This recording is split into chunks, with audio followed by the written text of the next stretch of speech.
দেখা করতে যে আমাদের একটা রুমে অনেক কিছু হয়, ঠিক আছে? তাহলে এখন আমি বিয়ে করে বাধ্য করছি, ভাই আমার বিয়ে করো। ওর তো স্বামী আছে, সংসার আছে, তুই জানোস না এগুলা?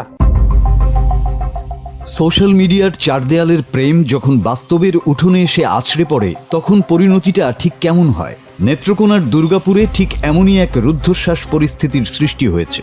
জাত ধর্মের দেয়াল ভেঙে বিয়ের দাবিতে এক হিন্দু যুবকের বাড়িতে অনড় হয়ে বসে আছেন এক মুসলিম তরুণী। এলাকা জুড়ে এখন একটাই আলোচনা, কি হবে এই অসম প্রেমের শেষ পরিণতি?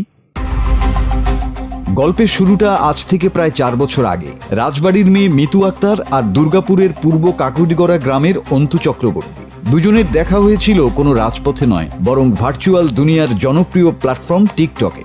সেখান থেকেই আলাপ, তারপর বন্ধুত্ব আর সবশেষে গভীর প্রেম। মিতুর দাবি অনুযায়ী বিয়ের প্রতিশ্রুতি দিয়ে দীর্ঘ 4 বছর তার সাথে সম্পর্ক বজায় রেখেছিলেন অন্তু। কিন্তু প্রতিশ্রুতি যখন বাস্তবে রূপ নেওয়ার সময় এলো তখনই যেন ছন্দপতন ঘটল।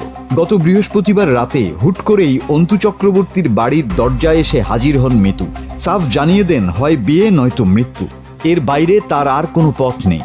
কিন্তু যার জন্য ঘর ছেড়ে আসা সেই প্রেমিক অন্তু এখন কোথায়? মিতুর উপস্থিতি টের পেয়েই বাড়ি ছেড়ে গা ঢাকা দিয়েছেন তিনি। বর্তমানে তিনি পলাতক। বিষয়টি জানাজানি হতেই এলাকায় চাঞ্চল্য ছড়িয়ে পড়ে। কাকুইরগড়া ইউনিয়নের সেই গ্রামটিতে এখন উৎসুক মানুষের ভিড়। মিতু আক্তার স্পষ্ট জানিয়ে দিয়েছেন অন্তু তাকে বিয়ের প্রতিশ্রুতি দিয়ে প্রতারণা করেছেন, তাই তিনি তার অধিকার আদায় না করে এখান থেকে নড়বেন না। স্থানীয় প্রশাসন ও জনপ্রতিনিধিরা বিষয়টি সমাধানের চেষ্টা করছেন, কিন্তু এখনো কোনো কিনারা হয়নি।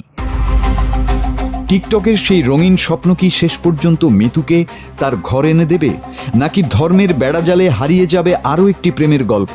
আইন আর আবেগের এই লড়াইয়ে শেষ পর্যন্ত কার জয় হয় সেটাই এখন দেখার বিষয়।